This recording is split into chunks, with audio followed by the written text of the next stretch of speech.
नमस्कार साथियों, स्वागत है आपका आपके अपने स्टडी प्लेटफॉर्म पढ़ाई.com पर। तो आज का सेशन है जो हमारा बहुत दिनों बाद होने जा रहा है। आपको जैसे बता दिया मैंने भी, कुछ अपरिहार्य परिस्थिति के कारण हमारा सेशन है जो थोड़े वक्त के लिए स्थगित रहा, लेकिन फिर से आज उसी सोर्स से उसी सिरे से दोबारा हमारा सेशन है जो स्टार्ट हो चुका है। अब हम बात कर रहे थे फ्लैगशिप परियोजनाओं की, तो उनके अगले चरण में हम बात करें तो फ्लैगशिप परियोजनाओं के अगले चरण में अगली परियोजना कौन सी आती है, वो है संशोधित वितरण क्षेत्र योजना। संशोधित वितरण क्षेत्र योजना, संशोधित वितरण क्षेत्र की बात करें तो यह योजना किसके लिए है? तो यह योजना है किसके लिए? ऊर्जा क्षेत्र से संबंधित है। ऊर्जा क्षेत्र से संबंधित है। ऊर्जा क्षेत्र से संबंधित कौन सी योजना है? संशोधित वितरण क्षेत्र योजना। संशोधित वितरण क्षेत्र योजना की बात करें तो ऊर्जा क्षेत्र से संबंधित है। अब बात करें ऊर्जा की, तो ऊर्जा क्या है, हमारे पास पहुंचती है तो किस प्रकार पहुंचती है? इसका 3 रूप होते हैं भी। सबसे पहले इसका क्या होता होगा? उत्पादन होता होगा। कहीं ना कहीं तो ये बनती होगी, यानी कोई चीज़ है। अब किसी चीज़ पर बात करें तो सबसे पहले उसका निर्माण होता होगा, फिर वो आगे जो होलसेल पर जाती होगी, होलसेल जो मार्केट है उनके पास जाती होगी, फिर दुकानों पर आती है जहाँ से हमारे द्वारा वो खरीदी जाती है। तो उसी प्रकार बात करें ऊर्जा की, तो सबसे पहले क्या होता है? ऊर्जा का उत्पादन होता है। उत्पादन होता है यानी ऊर्जा का उत्पादन होता है। इसका राजस्थान के संदर्भ में बात करें तो उत्पादन कौन करता है? राजस्थान विद्युत उत्पादन निगम लिमिटेड। राजस्थान विद्युत उत्पादन निगम लिमिटेड इसके लिए कार्य करता है। किसके लिए? जो राजस्थान में ऊर्जा का उत्पादन होता है उसके लिए कौन कार्य करता है? राजस्थान विद्युत उत्पादन निगम लिमिटेड। और उत्पादन के बाद बात आती है प्रसारण की, यानी उसे विभिन्न क्षेत्रों में तक प्रसारित करना ताकि वो आगे की प्रक्रिया उसकी जो स्टार्ट की जा सके। तो प्रसारण के लिए कौन जिम्मेदार है? अब बात करें राजस्थान में विद्युत प्रसारण के लिए, तो राजस्थान विद्युत प्रसारण निगम लिमिटेड। राजस्थान विद्युत प्रसारण निगम लिमिटेड इसके लिए जिम्मेदार है। किसके लिए? राजस्थान में जो ऊर्जा है, विद्युत ऊर्जा है, उसका सबसे पहले उत्पादन कौन करता है? राजस्थान विद्युत उत्पादन निगम लिमिटेड के अधीन इसका उत्पादन होता है राजस्थान में। किसका? विद्युत ऊर्जा का। और प्रसारण की बात करें तो राजस्थान विद्युत प्रसारण निगम लिमिटेड द्वारा जो राजस्थान में ऊर्जा का प्रसारण किया जाता है। प्रसारण यानी कहाँ तक? जो ग्रिड स्टेशंस बनाए जाते हैं उन तक प्रसारण किया जाता है। अब प्रसारण के बाद आगे बात आती है किसकी? वितरण की, यानी विभिन्न गांवों में, शहरों में जो विद्युत वितरण है किस प्रकार से करना है, कहाँ कौन सी लाइनों द्वारा करना है। अब वो कार्य अगर रह जाता है तो वो कौन करता है? वितरण। वितरण के लिए राजस्थान में 3 कंपनियां हैं। वितरण का कार्य दिया गया है राजस्थान में 3 कंपनीज़ को दिया गया है। किसका कार्य? राजस्थान में जो विद्युत का वितरण होता है उसका कार्य सबसे पहले आता है अजमेर विद्युत वितरण निगम लिमिटेड। अजमेर विद्युत वितरण निगम लिमिटेड के बाद इसका आगे वितरण का कार्य अन्य ज़िलों में कौन करता है? उसके बाद आता है जयपुर विद्युत वितरण निगम लिमिटेड, JVVNL। और जो बचे हुए ज़िले हैं उनमें कौन करता है? जोधपुर विद्युत वितरण निगम लिमिटेड। जोधपुर विद्युत वितरण निगम लिमिटेड द्वारा यह कार्य किया जाता है। तो राजस्थान में उत्पादन होता है, वितरण होता है और फिर उसके बाद ऊर्जा, जो विद्युत ऊर्जा है उसका प्रसारण हो जाता है। तो ये विभिन्न कंपनीज़ के द्वारा ये कार्य किया जाता है जिनके बारे में हमने चर्चा की है। अब बात करें इस योजना की, तो कौन सी योजना है? संशोधित वितरण क्षेत्र योजना। किससे संबंधित है? ऊर्जा से। तो जाहिर सी बात है, अगर ऊर्जा से संबंधित होगी तो इसका जो विभाग होगा, इसके अधीन विभाग होगा, यह योजना जो जिस विभाग के अधीन होगी। तो अगर बात करें पूरी फ्लैगशिप योजनाओं की, अब फ्लैगशिप परियोजनाएं तो क्या है? सारी जो फ्लैगशिप परियोजनाएं हैं, जितनी 25 फ्लैगशिप परियोजनाएं राजस्थान में चलाई जा रही है, तो वो किन के अधीन है? उसका जो संचालन किया जा रहा है वो कौन कर रहा है? आयोजना विभाग। वो हम पहले ही देख चुके हैं। आयोजना विभाग, राजस्थान का जो आयोजना विभाग है वो फ्लैगशिप परियोजनाओं का संचालन जो नोडल विभाग है वो कर रहा है, यानी ऊर्जा विभाग को इस योजना के संबंध में निर्देश देने का कार्य कौन करेगा, वो कार्य करेगा आयोजना विभाग। और ये योजना जो है संशोधित वितरण क्षेत्र योजना है जो विद्युत के लिए है, वो किसके अधीन आने वाली है, तो वो राजस्थान के जो ऊर्जा विभाग है उसके अधीन ये संशोधित वितरण क्षेत्र योजना आने वाली है। अब बात करें इस योजना को प्रारंभ कब किया गया था।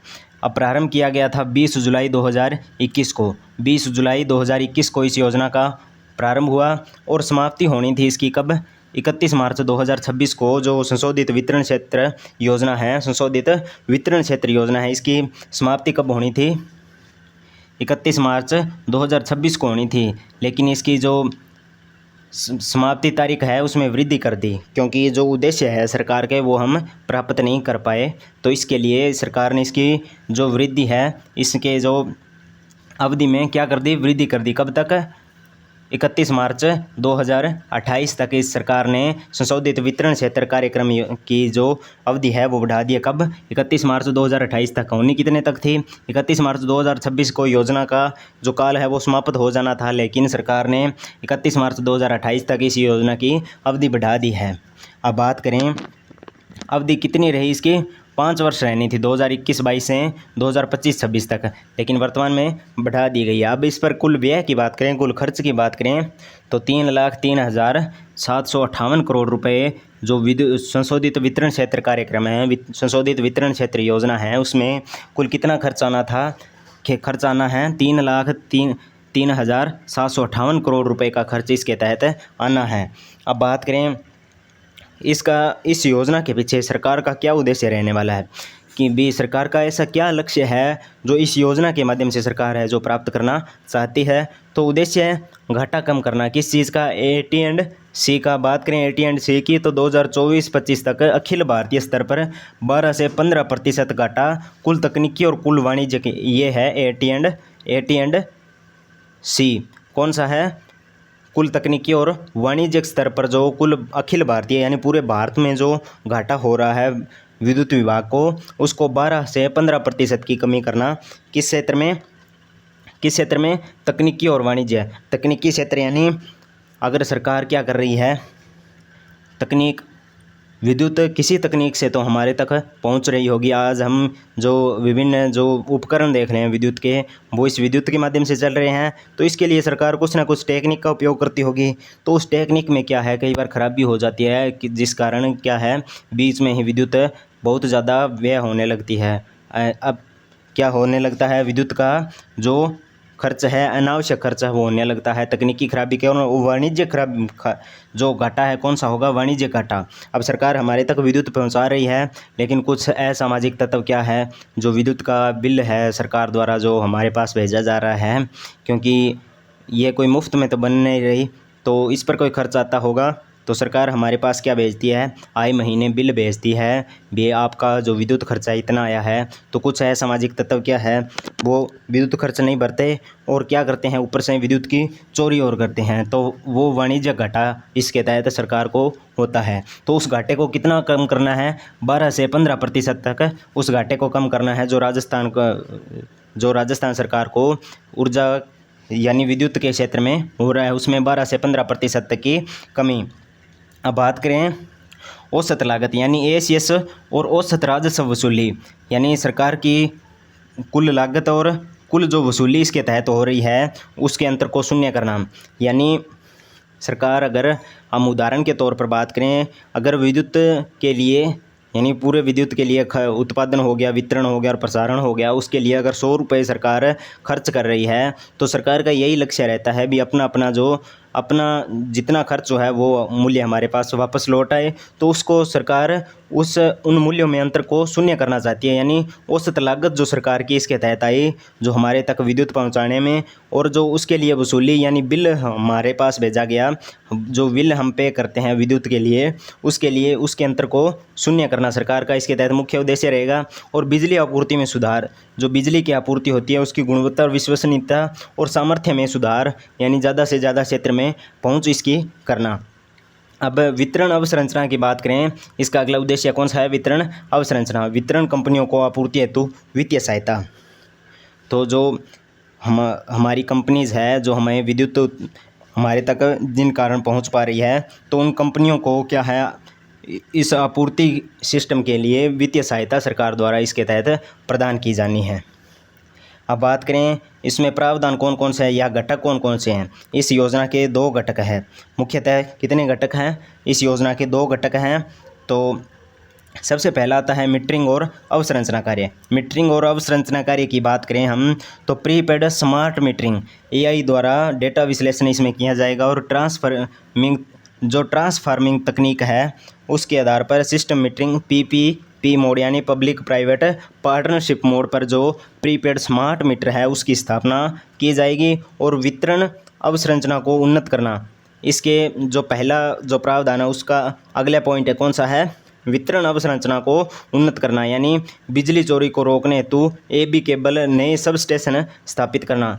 बिजली चोरी हो रही है उसको रोकने हेतु नए एबी केबल, और जो एबी केबल लगाना किसके लिए? विद्युत की जो चोरी हो रही है उसके लिए।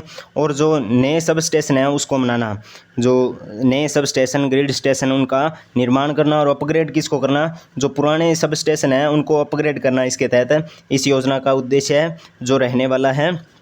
अब बात करें कृषि उपभोक्ताओं को इसके तहत क्या दी जाएगी?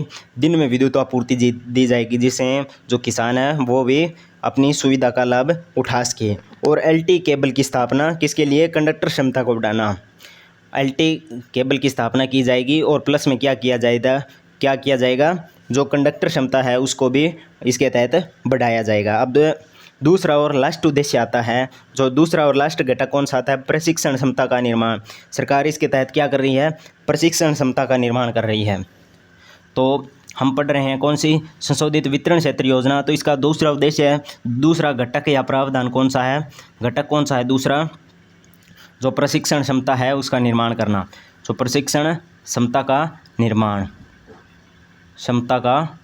निर्माण करना, क्षमता निर्माण, इसके तहत क्या प्रावधान है सरकार का? इसके तहत है प्रशिक्षण यानी ट्रेनिंग, और जो एबिलिटी है, ट्रेनिंग और क्षमता है उसके निर्माण हेतु वित्तीय सहायता दी जाएगी।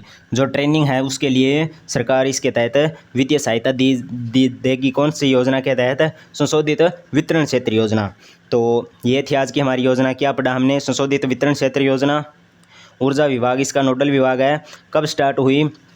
20 जुलाई 2021 को शुरुआत हुई और 31 मार्च 2026 को इसे समाप्त करना था, लेकिन वृद्धि कर 31 मार्च 2028 को इसे 28 तक इसे बढ़ाया गया। और उद्देश्य है जो घाटा हो रहा है अखिल भारतीय स्तर पर, जो उत्पादन और वाणिज्यिक घाटा हो रहा है उसको कम करना, इसके तहत उद्देश्य रहने वाला है। मेन पॉइंट रहेंगे ये।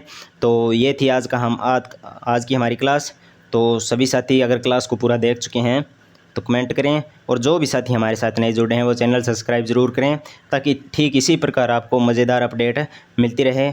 तो मिलते हैं जल्द ही एक नए सेशन के साथ। जय हिंद, जय भारत, जय राजस्थान। धन्यवाद।